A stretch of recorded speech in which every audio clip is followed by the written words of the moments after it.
What's up, y'all? Rich Slayton here with the DEDsafio Royale quarterfinals part 1 of this really brilliant invitational event in Clash Royale, live from Dreamhack in Spain. This was a whole lot of fun. Now, some of you may have seen this streamed live on Twitch, but I know a lot of you viewers on YouTube here don't go over to Twitch, might not get that VOD when it disappears, so bringing this event to you, it was an absolute blast with a pretty significant prize pool on the line overall, 15,000 euros with 6K going to first place, so no small change here, and of course, live on stage, a mixed event with some, of course, the big invited pros who made it to the event overall, and then some players who qualified in, and we'll take a look at the bracket here in just a moment, and you'll see exactly what I mean, where you have a really good balance between the top-tier professionals and some people who have a great shot at taking a step up in competition and trying to take a piece out of the big boys. Of course, if you haven't already, subscribe to this channel. This is the most fun place for Clash Royale esports. We had a great time in 2022, and 2023 is going to be even bigger. Let's take a look at the bracket for this one, and you can see we're joining this in round number 2, the quarterfinals. Today we're going to see Morten against one of those unknowns, Felipe, who took out IMJP in the first round. Then we'll go on to Bale versus Lucas, our second quarterfinal match. Lucas taking down Ardentoas. And then in the next video, we'll catch up with Surgical Goblin versus Vitor and Ruben versus Wallace. You can see all those matches right here as a part of this competition.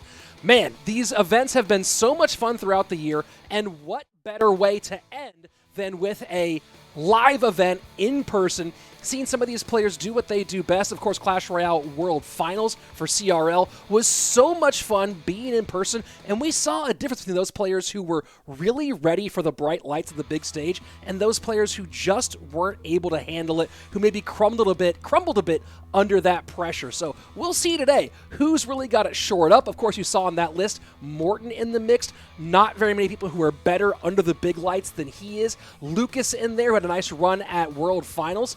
Bale, who has less experience overall on stage, but certainly lots of experience as a competitor. So we're going to see a little bit of everyone here in this one today. On the bottom side of that one, in our bracket, the other half of the bracket, you saw Ruben on there, of course, has live event experience, but this is going to be fascinating. Let's go ahead and jump right into our first matchup, quarterfinal number 1, Morten against Felipe. Felipe, top of your screen, Morten down there at the bottom, and Felipe starting out Mortar Miner, the 5.6K. That's his legacy stat player. This is not a guy who's put up big numbers in Clash Royale in the past, but as you can see here, putting up enough to win-wise to get into the mix against, just one of the all-time greats in Morten, playing the Fish Boy Bird with the Mighty Miner. Mighty Miner's so fast right now, and right out the gate, Royal Giant aggressive at the bridge. Probably had to expect he was playing into a Skarmy after seeing the Miner Mortar Skeleton King. Skarmy very likely, so a little bit of a sacrificial play there by Morten as the Mother Witch going to go taken out by the Arrows plus Skeleton King combination, and now Felipe is a mile behind in Elixir. A bit of an overspend, maybe a massive overspend here from Felipe, who you have to imagine is nervous. Certainly first time playing on a big stage, and who are you up against? You're up against one of the GOATs, one of the guys who has more live on-stage experience than anybody. Man, this is a tough spot for the young man. What can he do here? Miner to pull the Mighty Miner, and that just, again, he's going to go ahead and pop the ability to clear out. Morten takes most of that off the board, going to let those spears go by on the right-hand side. No, decides to absorb with the bird. A little shocking there out of Morten, but again, he still has so much Elixir. Bird on the right-hand side, and as the Fish Boy goes down on the left-hand side, easy choice here with the Mother Witch for Morten to counter that Skeleton Army and send the Piggies the opposite direction. Skeleton King to protect. The Dart Goblin doesn't matter. No, the log misses the Dart Goblin as the Skeleton King's mass pushes it out of the way. Did not expect that. What's the pickup here? It's going to be the Electro Spirit. And then the Fish Boy behind pulls the Miner and, of course, gets the distraction. So nice placement here by Morten. And Felipe's body language, very interesting here overall. You saw him taking his hand off the game, kind of scratching his head as he thinks, what the heck should I be doing here? So far, Felipe has been very aggressive, but not much to show for it. And now we'll see, does the Dark Goblin stay behind? Yes, so now a lot of pressure here. Skeleton King to the left-hand side, Skarmy to the right, but you're continuing to Skarmy directly into a Mother Witch, which is just easy pickings there for the German. As we go into the final 10 seconds of regulation, so far, it has been pretty much an even slate, although Morten has continued to get a significant advantage in Elixir, and you see the payoff right here. Royal Giant taking a chunk out of it, and Felipe not happy about that one. Lightning high, tons of value, and Morten, as we are in sudden death overtime, beginning to put some distance between himself and this rookie competitor. Man, imagine your first time qualifying through a major event. And yeah, look, every guy who's in this bracket, except for Felipe here, has a lot of experience. But of all the people to pull in this first round, pulling Morten, just absolutely brutal. Final 90 seconds, Mortar down, Miner to the left-hand side. Felipe is going to try to spend over here on the left, and it's really a tough situation for him because it just means, look, all this play on the right-hand side. Nice log to clear out low. Electro Spirit for the Skarmy. And Skeleton King does get the ability off here, but it's not going to turn into a whole lot as the Mighty Miner cleans up. Final minute, triple Elixir on its way. 1660 to 2304. Morten in the lead. And Royal Giant into a half-health Mortar. Log to clear. And this is a nice Fisherman to get the Dark Goblin out of the mix. Morten's going to get back around to another Royal Giant very, very fast in this triple Elixir period.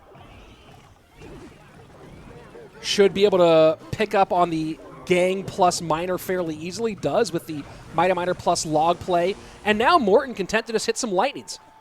A little behind on Elixir unless you count the Mighty Miner, so maybe a half step ahead, but all the Swarm kind of negates that Mighty Miner's value in some ways. And just full send here from Felipe into the right lane.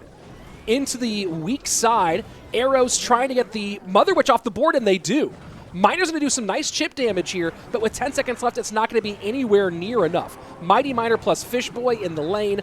The Fisherman will turn around and take care of business on the back end. GG, well played, never in doubt. Morten controlling the game, and Felipe falling behind by a whole lot really, really early in this one. Certainly not what he wanted to see here. And, of course, we're going to go ahead and switch over to a version with a little background music for you. Not what Felipe wanted to see. Morten, of course, going through, making his choices. And that's one of the things you saw a lot at CRO World Finals, right, is the players who are good at making deck pick choices and good at doing it on the fly on stage. Now, I don't know what the communication situation is here with the with teams, with coaches and things like that. Obviously, Morten working with Julesy at CRL World Finals. I'm looking at that second device. You got to wonder here if maybe Morten was able to communicate with his team live for deck picking here, or if he was required to have a device that was offline and make those picks from there. Felipe, I don't see a paper. I don't see a second iPad. Maybe he's got something over there, but really just seems like he's just kind of going through his decks and figuring out what he might play. Yeah, you see nothing on the table there, on the clear plastic podium for Felipe. So very curious as to what his deck-picking choice might be. He played Mortar Miner with Skeleton King in game number 1. Royal Giant is available for Felipe. Lava Hound available for Felipe. You know, you want to think maybe you go with something big against Morten. You don't try to outplay him. Mortar Miner was a really kind of surprising, maybe a bit of a presumptuous move here from Felipe against Morten in game number 1. You're up against one of the greats, and you're playing a deck that's based on outplayability that really requires you to, I mean, I guess with all the Swarm, not as much micro as you might think, but still, interesting choice from Felipe. Let's go into game number 2. There's your deck picks from game number 1 on that left-hand side. And Felipe going ahead, giving a little peace sign here. And Fire Spirits both directions. So now it's going to be Mortar this time for Morten. And the high AQ from Felipe to challenge. So maybe Pig or Pigs from Felipe here in game number 2. Remember, this is dual mode, so not able to repeat decks. Snowball to get the queen off the board. So far, a bit of a chip damage. There you go. So it is the Hog Rider.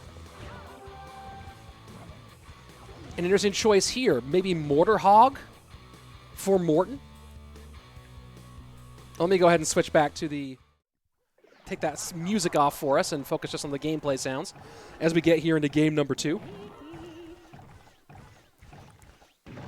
So Giant Skeleton, AQ, Hog Rider, and maybe it's going to be a graveyard deck with the cannon cart here for Morten. AQ's a little bit weird here, so's Fire Spirit. And it's Miner, so just Mortar, Miner, AQ with the cannon cart. High Mortar to control the Hog. AQ, though, getting tanked by the Hog Rider, or tanked by the Hog Rider. So nice, a little bit extra damage there, but the Miner getting a ton of shots in for Morten on the right-hand side. 90 seconds away, 24-14 to 23-58. Better start here for Felipe, even on Elixir, pretty much even on damage. A little bit ahead here for the young player. But a lot of room still to go. And Morten's going to ignore the Fire Spirit. Cannon with the pickup. Should be high mortar here. No, guards. Plus snowball maybe. And Morten just eats the one shot. 75 now, so Felipe. The question is, can he play patient? Or does he push the pace as the nerves settle in? Look at how much he's kind of bouncing back and forth on your screen. Morten, steady, staying right in place. You know, one thing to keep in mind, folks, if you're watching at home, Felipe probably not used to playing standing up. You know, you talk about all the things that are important for playing live on stage, the nerves, things like that. If you're not someone who's used to playing standing up, it is weird. It is a completely different experience. Most of these players used to playing in a pretty comfortable spot, sitting down on the couch, sitting down in their chair, wherever it might be. So Felipe, you see now starting to calm down his body a little bit here. Hog to the left-hand side, 18-34 to 17-17, as we are 10 seconds away from sudden death overtime. The EQ does finally come in. This is kind of an outdated version of Hog with the cannon, with the giant skeleton. So definitely going more sort of a comfort deck direction is Felipe. Giant skeleton deep in enemy territory, but look at that, just like that. Morten closing up that distance. The high poison going to help with that Hog and the Archer Queen. Snowball didn't quite push the Hog direction that Morten wanted there, so one shot does get through. That's a big shot for Felipe. As we go into the final minute and a half, keep in mind Morten does have game and match point with that one game advantage. So Felipe needs to make something happen here right now in a pretty good spot. Can he play good defense for 90 seconds? He needs to not push the pace too hard here. He wants to hog that left-hand side and just kind of make some nice little prediction attempt there on the snowball. Cannon takes care of business. Late with the with the log behind that Fire Spirit. You need to do both of those together. Cannon to work here against the Hog Rider. Morten not playing these mortars too much defensively because of the way that EQ's been working against him. Miner goes to the back on the right-hand side. Here we are, triple Elixir. Felipe's defense starting to falter a bit.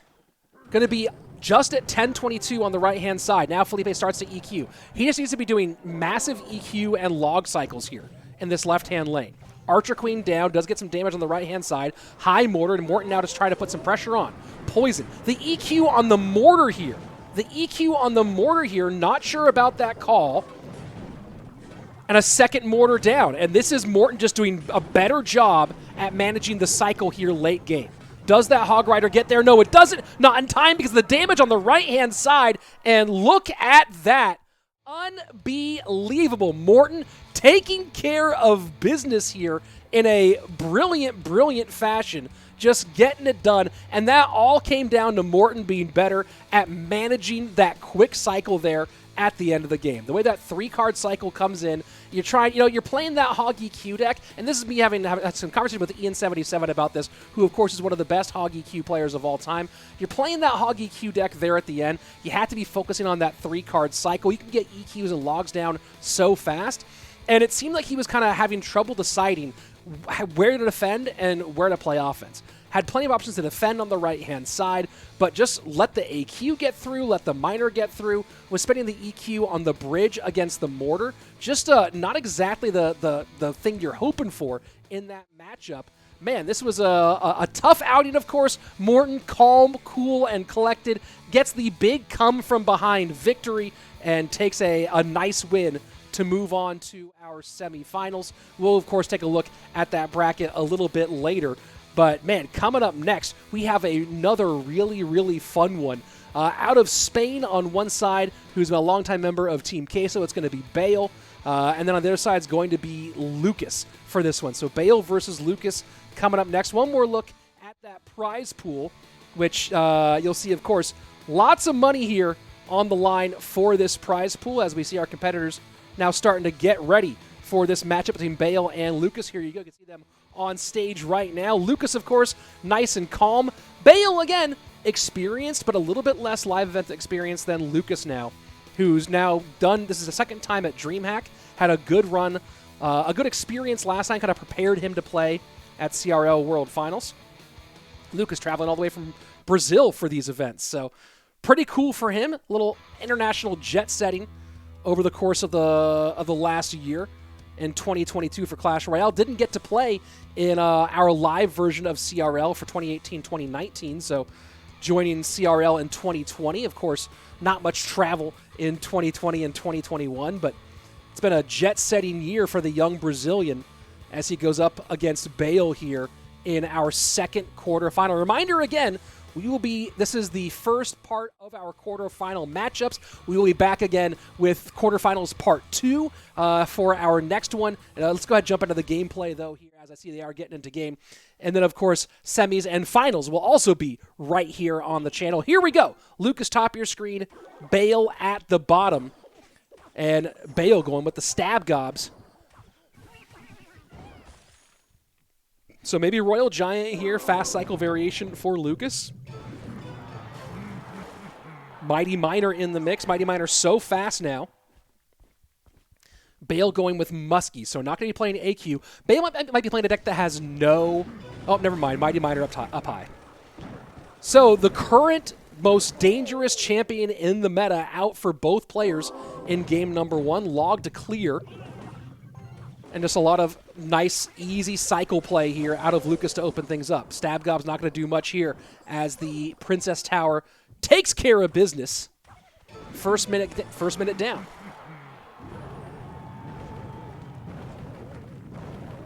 Lucas, of course, has had a long journey in Clash Royale. At one point, known as and there comes the Royal Giant, known as the best 2.6 Hog player in the world, has gone in and out of that title over time, but certainly known as a Hog player and a 2.6 player early on in his career.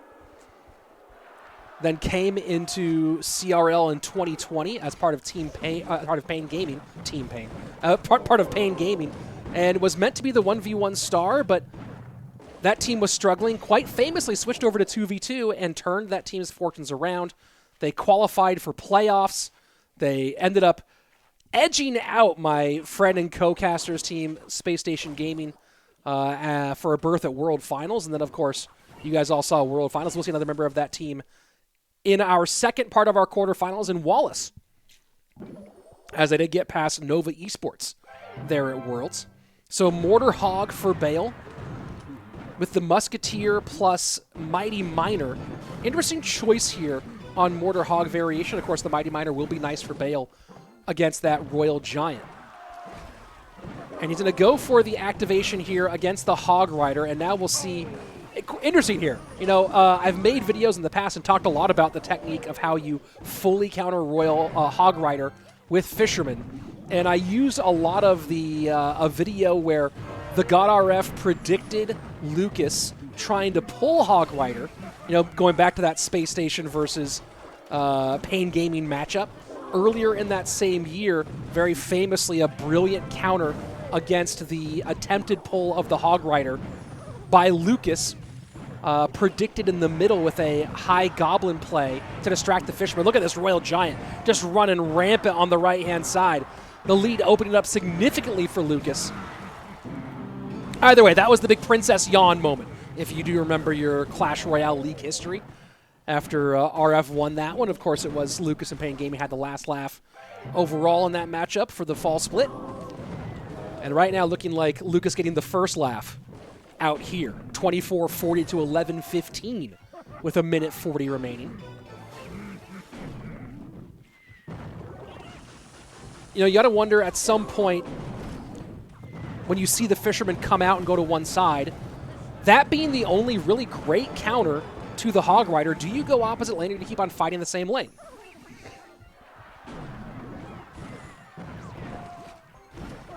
So Fishboy high here. Now this is where you need to counter Hog, I believe, out of Bale. Doesn't have much elixir though, and so he's nervous about trying to play that and then getting RG countered immediately. 6:43 remaining, just everything going the way of Lucas at the moment. And now goes Hog here, but Fisherman plus, the Hunter. Doesn't even need the Fisherman right now. Log plus Hunter gets it done, and that's really hard for Bale all the way around, right? You have the Fisherman counter, you have the Log plus Hunter counter. Lots of ways to shut down these Hog Riders out of Bale. So Lucas in a really, really great spot. We'll just need to do a little bit of spelling out. Fireball comes down. GG, well played. Lucas taking game number 1 off of Bale, and I think going offside. And there you go. So they are able to work with coaches. That, of course, Jeb is one of the top coaches in the game. You might recognize him from, this thing called Clash Royale League World Finals, where he, as part of Team Mohammed Light, went and took down $250,000 in first place at CRL. So certainly a brilliant Clash Royale mind for coaching and deck picking, and Lucas happy to have a guy like that in his corner for this one. So they briefly chat a little bit. Lucas, super duper calm. This is a guy who did struggle with nerves a little bit in his first season and has overcome that significantly. Not sure who's doing deck picks with Bale or if he's just doing them all on his own. Some of these players are doing them completely by themselves. I don't know what the exact timer is. I think it's either about a minute to 90 seconds that they have between games to make their choices. You see League Operations checking in on both sides. Or checking at least with Bale here so far. And there you go. A little check-in there with Lucas as well. The deck picking part of this so crucial. Royal Giant for Lucas. Fast cycle Royal Giant for Lucas in game number 1. Let's go ahead and we'll throw back on just the game sounds here as we get into it. And looking like it might be Mortar Miner Skeleton King for Lucas. And Bale, Miner Bats. Very interesting. Maybe playing Loon here. Loon's not great in the meta. Prince in the mix. So we're going to see Lucas run the same deck that we saw Felipe run earlier, it looks like. Oh, no, never mind. Going with a Wallbreakers deck. Very interesting choice here out of Lucas. Prince might need a response here. Minor Wallbreakers Prince. There you go. Bats were throwing me for a loop there a little bit. One does connect. That's a big opening blow here, landed by Bale, 2370. The mark on Lucas's left-hand side. Interesting here. Will Lucas also be running Miner? Probably. The Skarmy is mostly just to feed the Skeleton King. Knowing there's no log does make the Skeleton Army a whole lot more powerful. We'll see if Bale has a second spell here, but right now, arrows. And just going to be the Wallbreakers plus Drill. Lucas has been kind of outspokenly against Drill. It is always funny seeing him play it.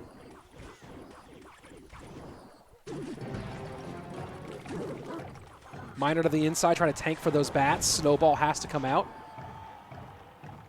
Skeleton King cleaning that up there at the end. And smart play by Bale, not trying to force that queen ability. Wasn't going to get much out of it. So MK Prince with the Minor Wallbreakers deck. That's a smart pair of, or set of Gang. And the Bats high too. Trying to protect this Mega Knight from the Inferno Tower as best he can. Poison comes down, clears that off for Lucas. Mega Knight going to get controlled, but still Lucas does have to respond. And what an interesting way to do it with the Drill high for the Mega Knight. And the Skarmy low ends up absorbing very little damage. 30 seconds left in regulation. The Brazilian behind by about 600 HP, about 500 HP really. A little over. Although that Spear Goblin extending the lead there to just about 700. Drill plus wall breakers. Mega Knight, does it turn in a way that the wall breakers can connect? And it doesn't. Wall breakers get shredded, but look at this push on the right-hand side. Skeleton King ability not going to pop here. Inferno Tower should control nicely, and there's no reset here for Bale. Keep that in mind. And that's one of the nice things for Lucas, is that Inferno Tower, as long as it's not distracted, can be an absolute menace. He's have to be really balancing that against these bats, the Miner, and the Goblin gang. This time chooses to protect the Archer Queen, mostly just to get a little bit of those off and try to get the chip damage you're seeing on that Skeleton King. Drill goes to the right-hand side this time. A Skarmy play, and what a Skarmy, forces out the arrows up high. And just like that, Lucas in significant control of this lead, ahead by almost 400. That might connect, and it does. With the Mega Knight tanking for the wall breaker, does connect. Look at the damage on the right-hand side, too. Bale right back in this one as we go into triple elixir. Little reset here, little slowdown as they prepare for the big extra flow. And the defensive drill. That, you know, this is a veteran call. I don't know if this is going to pay off for Lucas, but playing a defensive drill in triple elixir when you're behind, right? Knowing he needed to set up a longer game here. And now, again, of course, already back to drill because this deck does cycle very quickly. Wallbreaker's trying to sneak by. Mega Knight takes care of business.